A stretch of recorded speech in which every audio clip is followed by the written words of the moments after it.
Okay, सो आज हम सीखने वाले हैं Indian contract act 1872। So this act has been come into force in 1872। Remember, law में आपको ईयर पता होना बहुत ज़रूरी है, क्योंकि अगर आपने गलत ईयर कोट कर दिया तो your marks will be less. Okay, तो ये चीज़ पता होना बहुत ज़रूरी है। इंडियन कॉन्ट्रैक्ट एक्ट 1872 में फोर्स में आया था। इसको कहा जाता है it is a basis of all the contracts that are happening in our country. ये एक्ट ऑल ओवर इंडिया को अप्लीकेबल है। जब भी आप एक्ट पढ़ रहे हो, कोई भी एक्ट हो, सबसे पहले आपको मिलेगा उसमें प्रीएम्बल। मतलब हर एक्ट में सबसे पहले आपको मिलेगा कि उस एक्ट में क्या क्या दिया हुआ है, उसके बारे में एक इन्फो मिलेगी आपको, उसकी एप्लीकेबिलिटी कहाँ पे है। मतलब कुछ एक्ट ऐसे होते हैं जो स्पेसिफिकली सारे स्टेट को एप्लीकेबल नहीं रहेंगे। Those act will be applicable for particular states. और इसके पहले कुछ एक्ट्स ऐसे थे जो कि जम्मू एंड कश्मीर को एप्लीकेबल नहीं थे, because of the dispute that we have on border. उस टाइम पे हमारा और जम्मू कश्मीर का कुछ चल रहा था, इसके वजह से वो एक्ट जम्मू कश्मीर को एप्लीकेबल नहीं थे। लेकिन इंडियन कॉन्ट्रैक्ट एक्ट जो है वो ऑल ओवर इंडिया को एप्लीकेबल रहेगा। नाउ ये कॉन्ट्रैक्ट एक्ट हमें क्या बताता है? ये कॉन्ट्रैक्ट एक्ट हमें बताता है what is the legal binding. Now legal binding means ऐसी कौन सी चीज़ें हैं जिसको कि आप कोर्ट में एनफोर्स कर सकते हो। एनफोर्स करना मतलब, अब मान लो मैंने अपने सिस्टर को प्रॉमिस किया था कि डियर आज हम लोग डिनर करने जाएंगे, ठीक है। अब ये प्रॉमिस मैंने मेरी सिस्टर को किया था, और मान लो कि किसी रीज़न की वजह से, ये लेक्चर लेने की वजह से मैं उनके साथ आज डिनर पे नहीं जा पाई, तो क्या वो जाके मेरे को कोर्ट में झगड़ सकती है कि दी आपने बोला था कि आप मेरे साथ डिनर के लिए आओगे, लेकिन आप तो आए ही नहीं मेरे साथ डिनर पे। तो ये जो चीज़ है इट इज़ नॉट एनफोर्सिएबल, इसको हम कोर्ट में नहीं लेके जा सकते हैं। सो इंडियन कॉन्ट्रैक्ट एक्ट वो चीज़ बताता है, वो ऐसे कॉन्ट्रैक्ट्स के बारे में बताता है जिसकी की लीगल आइडेंटिटी हो, जिसको हम कोर्ट्स में एनफोर्सेबल कर सकते हो। सो इस कॉन्ट्रैक्ट के लिए बहुत सारी चीज़ों की रिक्वायरमेंट होती है। Let's first understand offer. देखो, लॉ में इसकी डेफिनेशन दी गई है, when a person tries to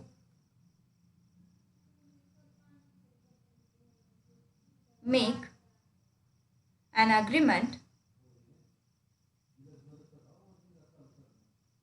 he first make an offer and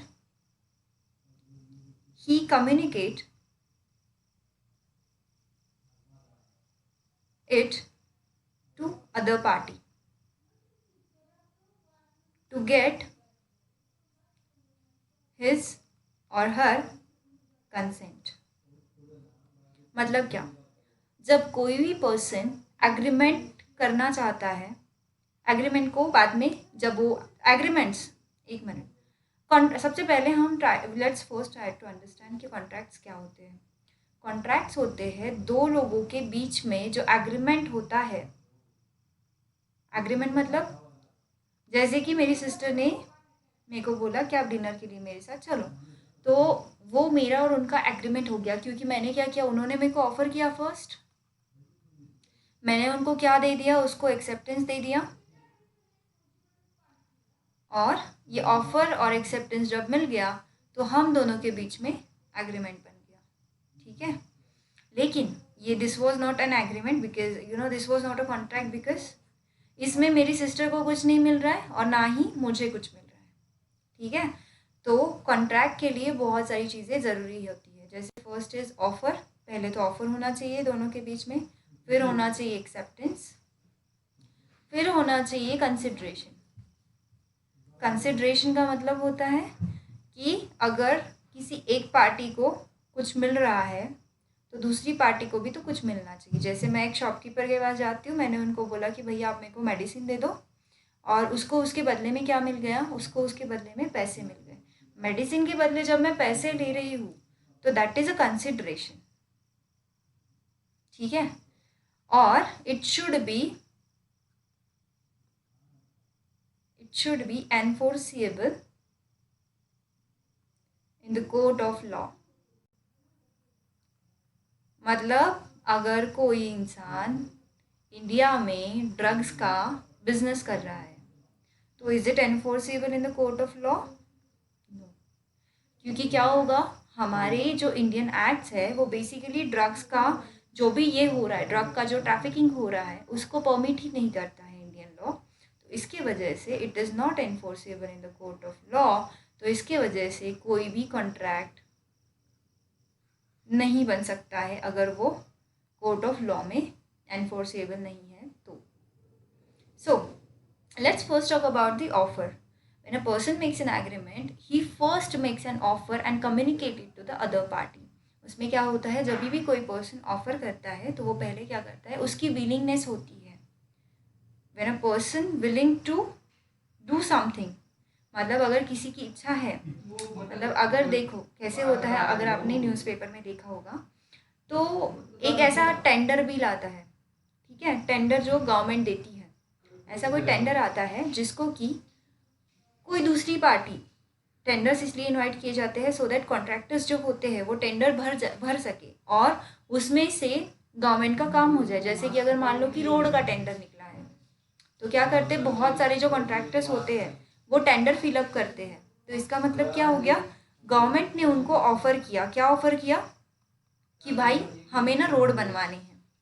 तो ये बनवाने की वजह से so any kind of offer for that matter, मान लो कि एक होलसेलर है और एक रिटेलर है। तो होलसेलर ने रिटेलर को क्या बोला कि भैया मैं आपको एक बल्क क्वांटिटी है वो मैं आपको इतने इतने प्राइस पे बेचता हूँ, ठीक है। तो इसको बोलेंगे कि उसने क्या करा, उसको कम्युनिकेट कर दिया, एक रिटेलर को कम्युनिकेट कर दिया कि मैं को इतनी इतनी क्वांटिटी जो है आपको बेचना, मैं आपको बेचना चाहता हूँ, क्या आप लेने के लिए रेडी हो? तो इसके बाद क्या हो जाता है, इसके बाद क्या हो जाता है, एक्सेप्टेंस। एक्सेप्टेंस मतलब व्हेन अनदर पार्टी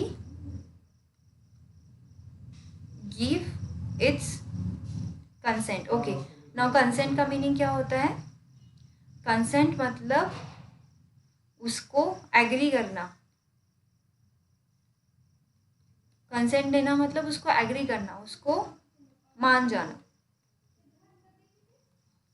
जब when another party give its consent to the offer, it is called as acceptance। मतलब मान लो कि होलसेलर ने रिटेलर को बोला कि मेरे को इतनी इतनी क्वांटिटीज आपको बल्क पे बेचनी है तो मैं आपको ये प्राइस पे बेच दूंगा। इसके ऊपर अगर रिटेलर ने उनको बोल दिया कि ठीक है भैया आप मुझे बेच सकते हो, ठीक है, तो ये जो हुआ वो उसका क्या हो गया, एक्सेप्टेंस हो गया। Now let's talk about the free will। Free will क्या होता है? ये जो ऑफर हुई है और ये जो एक्सेप्टेंस मिला है ये किसी भी प्रेशर में आके नहीं देना चाहिए, जैसे कि coercion, undue influence, coercion, undue influence और ऐसे कई सारे रीजन। कोर्शन मतलब किसी को फिजिकली टॉर्चर करके उसके पास से कंसेंट लेना। वो होते हैं ना, यू नो, कुछ माफिया लोग होते हैं जो कि लोगों से कुछ पैसे ऐसे एक्सटॉर्ट करते रहते हैं। खास करके ये माफिया लोग मुंबई साइड में होते हैं। वो लोग क्या करते हैं, उनको फिजिकली टॉर्चर करते हैं। जो बड़े वाले बिजनेस वाले होते हैं उनको फिजिकली टॉर्चर करते हैं कि वो उनके हफ्ते दे दे। आपने किसी मूवी में देखा होगा कि वो उनके कुछ हफ्ते दे दे, तो उसको कहते हैं कोर्शन। फिर अंडू इन्फ्लुएंस। अंडू इन्फ्लुएंस मतलब क्या, इट्स लाइक कि देखो अभी मैं हूँ एक पेशेंट और एक होते हैं डॉक्टर। अभी कैसे होता है, मेरे को कोई बीमारी है तो मेरे को क्या करना पड़ेगा, डॉक्टर की हर बात माननी पड़ेगी, ठीक है। तो अगर डॉक्टर ने बोला कि भाई आप ईसीजी करवा लो तो मेरे को ईसीजी करवाना पड़ेगा। अगर उन्होंने बोला कि आप सीटी स्कैन करवा लो तो मेरे को सीटी स्कैन करवाना पड़ेगा। तो ये जितनी भी चीज़ें हैं जो कि डॉक्टर मुझसे करवा रहे हैं, ये वो किस वजह से करवा रहे हैं? क्योंकि उनका मेरे ऊपर इन्फ्लुएंस है। अगर मेरे को क्या डर लगेगा कि भाई वो डॉक्टर है, वो मैं अगर उनके हिसाब से नहीं चलूँगा या चलूँगी तो फिर मेरे को जो बीमारी है वो ठीक नहीं होगी। तो ऐसे एक अंडू इन्फ्लुएंस के अंडर कोई कॉन्ट्रैक्ट नहीं होना चाहिए। जैसे जैसे कि अभी देखो एम्प्लॉयर और एम्प्लॉय, अभी किसी एम्प्लॉयर ने बोल दिया कि भाई तू मेरा ना 20 लाख का काम कर ले, ठीक है, लेकिन मैं तेरे को दूंगा कितने, 2 लाख रुपए दूंगा। और एम्प्लॉय क्योंकि एम्प्लॉयर के क्या कहते हैं, एम्प्लॉयर के हिसाब से जी रहा है, तो वो क्या कहेगा कि ठीक है आप मुझे 2 लाख रुपए दे दो। तो ऐसा वाला जो इन्फ्लुएंस होता है उसको कहते हैं अनडू इन्फ्लुएंस। तो बिकॉज ऑफ दिस ये फ्री विल से हो रहे हैं क्या कॉन्ट्रैक्ट्स, ये जो एक्सेप्टेंस मिल रहा है। देखो जैसे कि होलसेलर और रिटेलर के मामले में, रिटेलर ने अगर उसको होलसेलर को यहाँ बोला होता, क्योंकि होलसेलर ने उसको कोई कोर्शन अनडू इन्फ्लुएंस ऐसा कुछ किया होता, तो क्या ये कॉन्ट्रैक्ट एनफोर्सेबल बाय लॉ रहेगा क्या? एनफोर्सेबल बाय लॉ रहेगा क्या? नहीं, क्योंकि आपने उसको उस पे उसके लिए कोर्शन अप्लाई किया, आपने उसके लिए अनडू इन्फ्लुएंस अप्लाई किया है। तो वो वाले जो भी कॉन्ट्रैक्ट्स बनेंगे, वो कॉन्ट्रैक्ट्स जो होंगे वो आप कोर्ट ऑफ लॉ में प्रूफ नहीं कर पाएंगे। सो दैट्स वाई ये वाले जो कॉन्ट्रैक्ट्स बनेंगे वो कैसे होंगे, वॉइड कॉन्ट्रैक्ट्स होंगे। Let's first understand what is a void contract and what is a valid contract. Valid contracts are those contracts which can be enforceable in a court of law, and void contract are opposite of this, which cannot be enforceable by in a court of law। ऐसे agreements या ऐसे contracts जो कि court of law में आप enforce नहीं कर सकते हो, उनको कहा जाता है वॉइड कॉन्ट्रैक्ट। तो अगर कोई कोर्शन या अंडू इन्फ्लुएंस यूज कर रहा है तो उसका कॉन्ट्रैक्ट कैसे बन जाएगा, वो बन जाएगा वॉइड कॉन्ट्रैक्ट। नाउ इसके बाद की कई सारे कंडीशन है, तो that we will see in the next video.